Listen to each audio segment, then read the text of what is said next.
Do you remember your first museum visit? Or a time when you felt inspired walking around a museum? What if you had the chance to help give someone their best ever museum memory? Well, now you do. The National Gallery of Art is recruiting for 2 volunteer opportunities this fall to be one of the friendly faces behind their information desks and the guides who lead their school tours. The National Gallery is hosting information sessions throughout the fall, and they hope you'll join them to learn more and apply. Visit nga.gov/volunteer for more information. That's nga.gov/volunteer.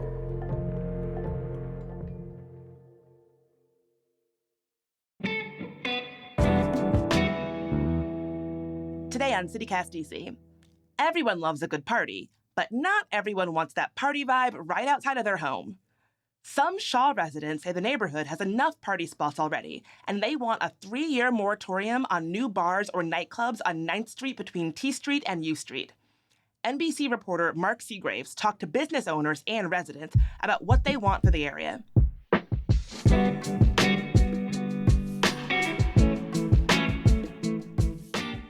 Today is Wednesday, October 4th.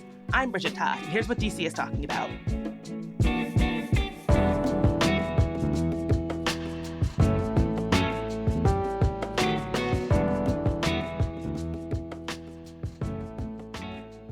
So, Mark, I understand that there are some Shaw residents who are looking to ban new liquor licenses on 9th Street on the block just south of U Street. Why? Yeah, so they're upset about quality of life disturbances that they say result from the high number of liquor licenses that are on this block, as you said, right down off of U Street. And, there are dozens of liquor licenses on this one block, whether they be package store or hookah lounges or restaurants or nightclubs or concert venues. They inhabit both sides of the block up and down.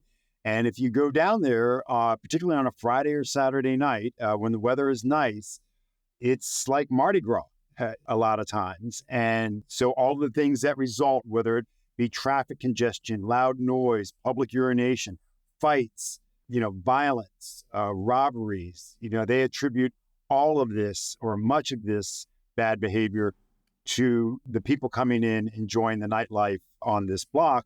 And the residents who live on the adjoining streets, they've had enough, and they're doing what they can to try to reverse the tide, if you will. I mean, everybody loves Mardi Gras, but maybe you don't want to live where it feels like Mardi Gras every single night.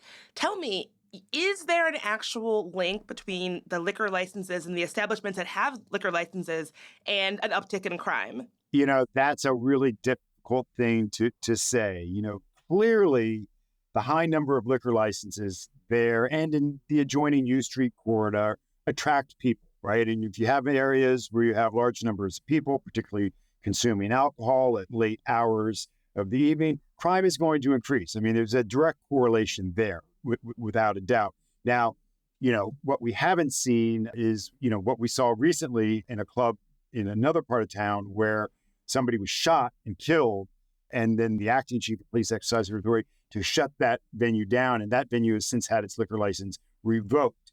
So, we haven't necessarily seen that happen in this block, but it's important to point out that there's a lot going on in this block other than just the liquor license establishments that are there. And when you talk to the owners of these clubs, I spoke to the owner of DC9, a concert venue that's been there for many years. I spoke to a young entrepreneur who actually has his liquor license application pending right now. I mean, he's just put all his heart and soul into opening up a pizza parlor that has a bar downstairs. And if he's got his life savings invested in that and wants to open up in that location. And so what they'll tell you, or what they told me, is that they see the problem more as there are these food trucks that show up at night and park along the street to profit off of the large number of foot traffic that come through there. And they say, the merchants, that own the establishment say that a lot of these trucks are there illegally without permits. And in some cases, those trucks are actually illegally selling alcohol to people. And so you have a lot of people drinking alcohol in the street, walking up and down the sidewalks. They complain police aren't doing enough, that the alcohol board is not doing enough to curtail that kind of behavior. And that's what the focus should be on, not on these tax-paying brick and mortar establishments, some of which have been there for decades.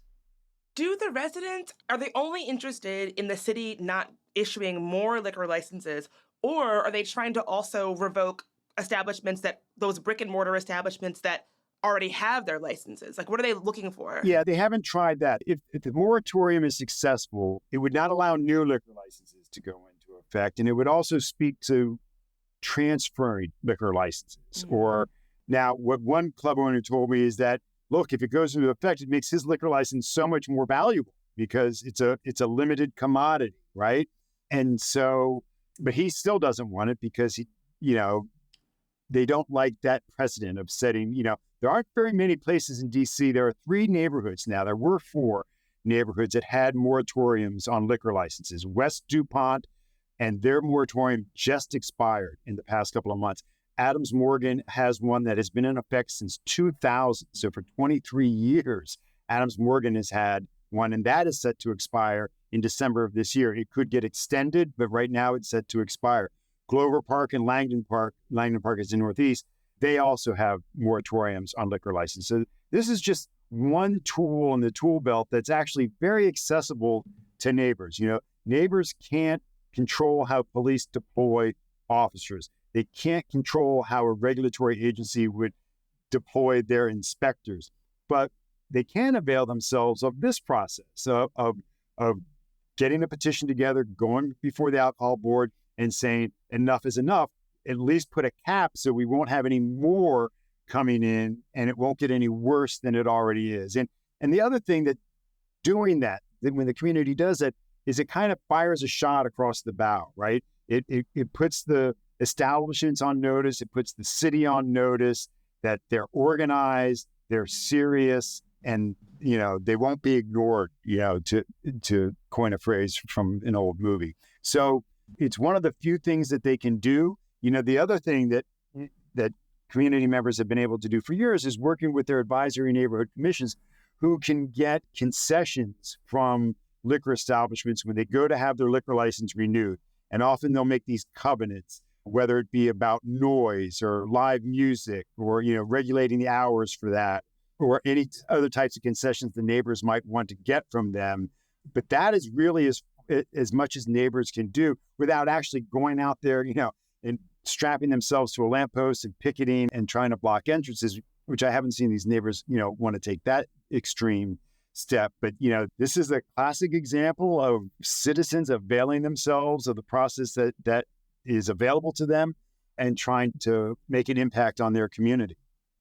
Yeah, we haven't seen anybody strapping themselves to a light post yet. We'll see how things go. You mentioned that they're doing these moratoriums in other neighborhoods like DuPont Circle. Have they impacted like crime and noise? Has there been a downtrend of that kind of stuff?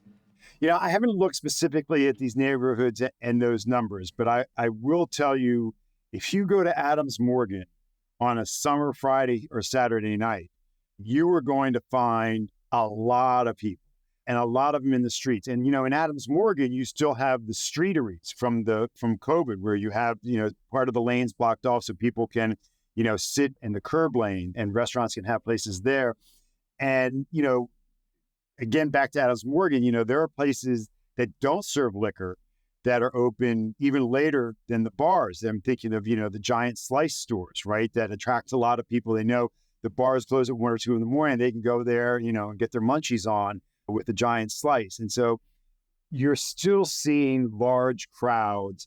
I think what you're seeing in Shaw is a neighborhood, Adams Morgan has been a nightlife center for decades, for generations, right? So it's nothing new. Adams Morgan has been there forever, right?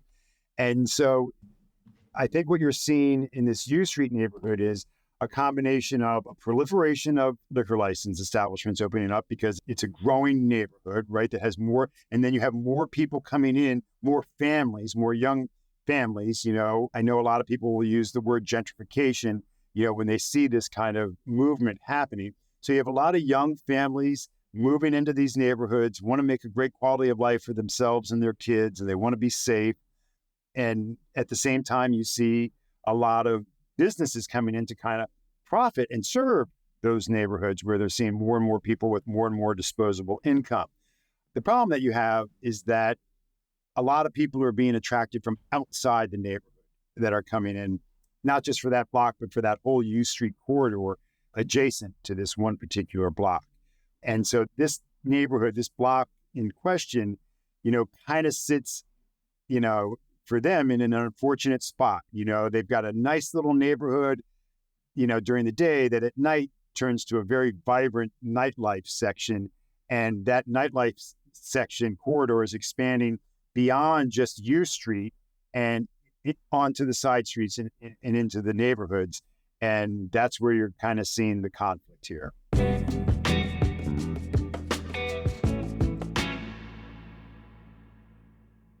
All right, it's Mike here. If you have been listening to this podcast since the beginning, you have heard me talk about Car Care to Go before. Well, they just changed their name to Roda, R-O-D-A, but it is still the same great service.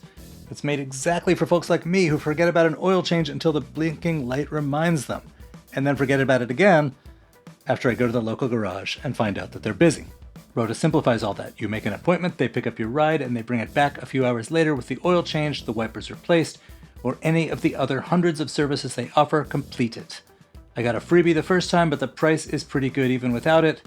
They're accessible all over DC, and their work is covered by a great warranty to give you peace of mind. Instead of sitting in a waiting room drinking bad coffee, why not sit at home and drink your own coffee while they do the work? Get your first oil change for just $20.23. That's 2023, get it? With the code HEYDC20. That's HEYDC20. Sign up at Roda.com, that's RODA.com, with the code HEYDC20.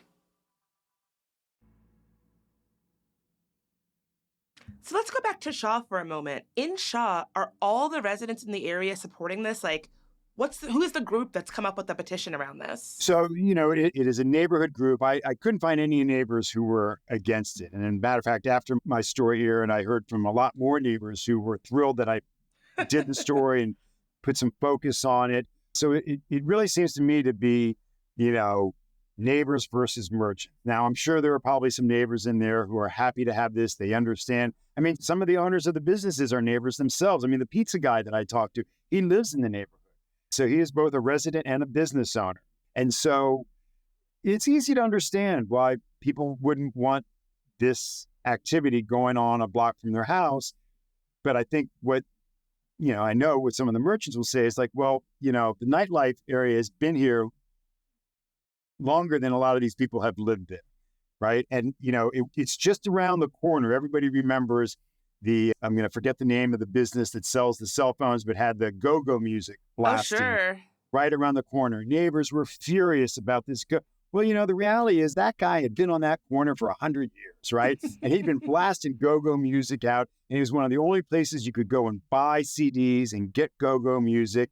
And then all of a sudden you get, these condos springing up, right? And people paying hundreds of thousands of dollars, for these condos. And they want some peace and quiet. But, the reality is, when they went and visited their condo to tour it, they heard that go-go music. And it was there before them. And so it creates a real, divisive atmosphere that we see. And look, I think both sides have a valid argument about, one, free market and wanting to do business and acting responsible. And, even one of the guy who owns DC9, been there for years, he told me, look, I've got no problem. If you've got a person who owns a liquor license who's a bad actor and, doesn't, have proper security and doesn't take care of their trash properly and gets people, drunk all night and just pushes them out on the street, they should be held accountable. And he said, I'm happy to see those people have their liquor license threatened. But if you have responsible owners, he doesn't see a problem with that. And again, they point more to those food trucks in that one block that have, they say, really added to this dimension of, kind of just, a Mardi Gras atmosphere of roaming the streets, open containers, being loud and boisterous, and everything that comes with that. So what's interesting to me here is that the area's council member, Brianne Nadeau, would actually be for this petition. I would imagine that she might think this would be bad for the area's economy, but she's actually supporting it. Well, neighbors vote. and businesses don't always vote, right? Neighbors are like what we call likely voters. And, the people who own the businesses, many of them may not live in her ward or even live in the city. And so they're not as likely to vote. But when you have a bunch of parents who are ticked off about their quality of life, this is something that will drive them to the polls. And this is something that, this is the very issue that a ward council member needs to be reacted to. So it's not surprising at all that she would support this effort, given that she'll be up for re-election at some point and she'll want their support and she'll want to go to their community meetings and say, look, I fought for you. I fought on your behalf. And so that's what she's doing. What do you see as being next in this story? Where do we go from here? So as far as the timeline goes on this request, this effort to get the moratorium in, just last week, the public comment period ended, which means they have now had a public hearing with in-person and virtual testimony. They've gotten written comments that ended last week. So that puts a kind of a stop on that. So now it rests in the hands of the board members, and they will debate, they'll look over this, they'll look at writing regulations, rulemaking around this, and decide whether, they want to move forward with this, if parameters that were asked as far as the geographic location and the length of the moratorium and the bans on transferring licenses and whatnot, if that all comports legally and to what they want to do, and then they'll make their final decision. This is a long process, so you won't expect to see any kind of resolution for this for months, maybe not even this year, as late as we are in the year. So it's going to be some time before any ruling is made. If a ruling is made in the favor of the citizens, it'll put a moratorium and you won't see any more liquor licenses. Now, all that does is put a stop on new businesses coming in. They are still left with the same problem that they've been having. And I'm sure they'll go about availing themselves of trying to address it in any way they can, whether it's lodging complaints with the Alcohol Cannabis Board against somebody's liquor license, whether it's calling police every time there's an incident down there, or if it's regulating those food trucks. These neighbors are making themselves heard, availing themselves of the process in a, very democratic way. Mark, thanks so much for tracking all of this, and thanks for being here. I'm always happy to join you guys. Thank you very much for having me.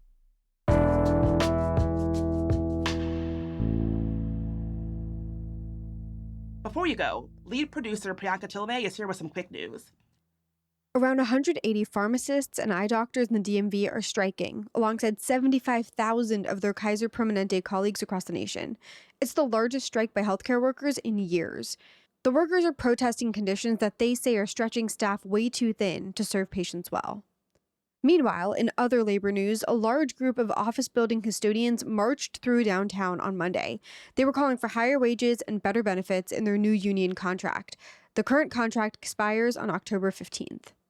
And lastly, DC has agreed to spend millions of taxpayer dollars to update Nationals Park, including constructing a new scoreboard. That scoreboard alone is set to cost around $20 million. Sounds like a lot, but Events DC says these negotiations are a standard part of their lease agreement. By the way, what do you think of this newscast? Do you listen to it every day? Is it important to you that we keep doing it? We're debating switching things up, and we want your input. Click the really short multiple choice survey in the show notes to weigh in. I promise it will only take 2 minutes. Thank you.